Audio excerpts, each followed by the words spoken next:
Alright, we're here, week 2 of this series in James. I want to apologize for last week. It was really long and I did not intend that, so I'm sorry. This one will be a lot closer to 10 minutes, probably exactly 10 minutes. I have a timer this time and won't use the app for 30 minutes. So, our passage this week is James 2. I'm just going to go 1 through 7 to keep it shorter. And so if you want to just go ahead and pause the video and just read through that real quick, just to kind of get a little understanding about it before we dive into it. Okay, so the key, or kind of what this passage is talking about here is partiality, and about showing no partiality. Partiality is the unfair bias in favor of one thing or person compared with another. Favoritism, another word. And kind of the verse, or a few verses I want to focus on here is verse 2 through 4. It says, For if a man wearing a gold ring and fine clothing comes into your assembly, and a poor man in shabby clothing also comes in, and if you pay attention to the one who wears fine clothing and say, You, sit here in a good place, well, you say to the poor man, Go stand over there and sit down, or sit down at my feet. Have you not then made distinctions among yourselves and become judges with evil thoughts? And kind of, what that last part says is judges with evil thoughts. And it's judgment based on their outward appearance. And if you look at Jesus and his apostles when they traveled, they weren't in fine clothes. They're probably pretty poor. They didn't have a lot of money. Wearing the same stuff every single day, traveling all around, doing miracles and spreading his word and teaching. They probably didn't look the cleanest. Probably didn't smell great. And so, let's see what we got here. In Luke 6:21, it says, Blessed are you who are poor, for yours is the kingdom of heaven. Or kingdom of God, my bad. And, man, that's so important to realize, these people are poor here on this earth, but they're going to be eternally rich. And we're all made in the image of God. In Genesis 6:21 and the 6:21, 1:26 to 27. I'm a little number dyslexic sometimes. Let's see. It says, Then God said, Let us make man in our image and after our likeness, and let them have dominion over the fish of the sea and over the birds of the heavens, and over the livestock and over all the earth and over every creeping thing that creeps on the earth. So God created man in his own image. In the image of God, he created him. Male and female, he created them. Man, so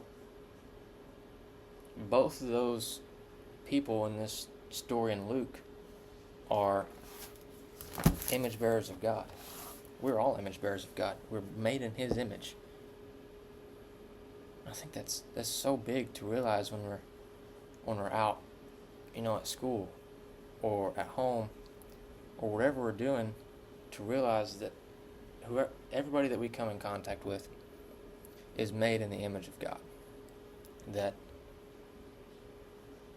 they were designed intricately and for a purpose. So,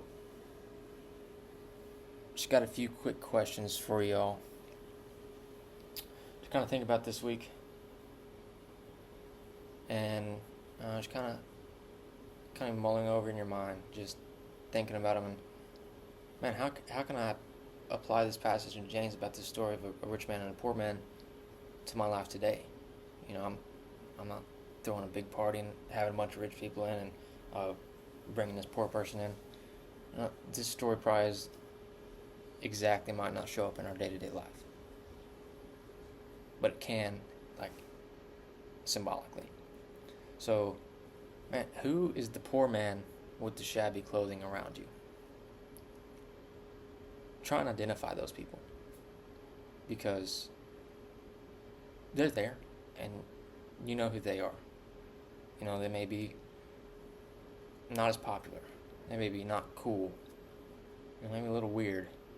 The nerd, whoever it may be, that's not in the group or not normal.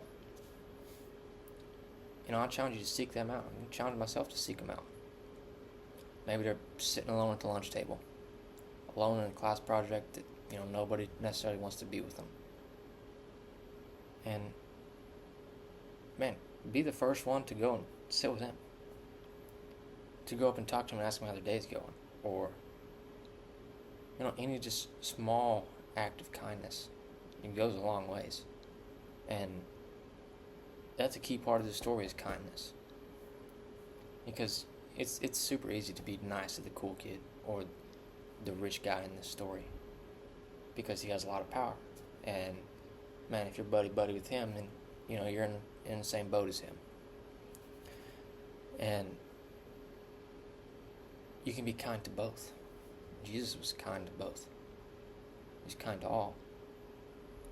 And next I want you to identify who is the rich man wearing a gold ring around you. The examples I can think of, you got the best athlete. They're the star basketball player, star football player. They're cool, they're super funny, popular. And it's easy to tell those people because everybody's swarming around them, aren't they? And, it can be easy just to, file into that and just, be there, be the best fan or whatever. And all along you see the person sitting over there just kind of sad and doesn't really have a lot of friends or whatever. How can we reach them the same? Because we don't want to completely cast off the guy with the golden ring, because he needs to love Jesus just the same as anybody else. And the best way to do that is just be kind to him, be genuine with him. Ask him, what's up? How's your day going, man? How you been? Just small stuff like that goes a long ways. And that's something that I know I need to work on is, like, when I see people, I go up and genuinely ask them, like, hey man, how you doing? Or, if I see somebody goes, sitting alone in a library or whatever, or outside, just being like, hey, how you doing? You doing alright? And just go up and genuinely ask them. Ask them, how can I pray for you? Is there anything I can do to help you? Like, how can I be there for you? And, again, this is not easy. Because, you can see it with the apostles. And specifically, not Pacifically. Pacific's an ocean. Specifically, James and John are called the sons of thunder. And there's a story there I think they're in Samaria, or they're walking on the road, I don't remember, and these Samaritans walk by, and Jews and Samaritans historically never got along, and they both hated each other's guts, pretty much, and the Samaritans, spit on them or whatever, and James and John, or sent him by Jesus, like, strike them down now, like, for what they did to you. They spit on you, spit on the Son of God. And he's like, whoa, like there's going to be a time where everybody's one. And that's now. Everybody is a son and daughter of God. Everybody is made in that image of God. And I think once we start treating people as sons and daughters of the King, then the world's going to be a whole lot better place. And it starts with each one of us. And, as our time here kind of wraps up, I just want to say a prayer and get on with it. God, I thank you for everybody that's listening right now. Thank you for their hearts. And I pray that, we look at this passage and see a flaw that we might have, that an area that we can improve. And Lord, I pray that we improve there. I pray that we seek out the one that's the poor man, and that we show him your love, and we can show your love to all, but seek out the ones who maybe don't see it as much, maybe don't see love as much, see much attention as much, because we know that you care for them, and that's your son or your daughter, and that we want to spend eternity with them. Pray these things in your son's name, amen. I hope y'all are enjoying this. Let me know if you have any questions, comments, and we'll see y'all next week.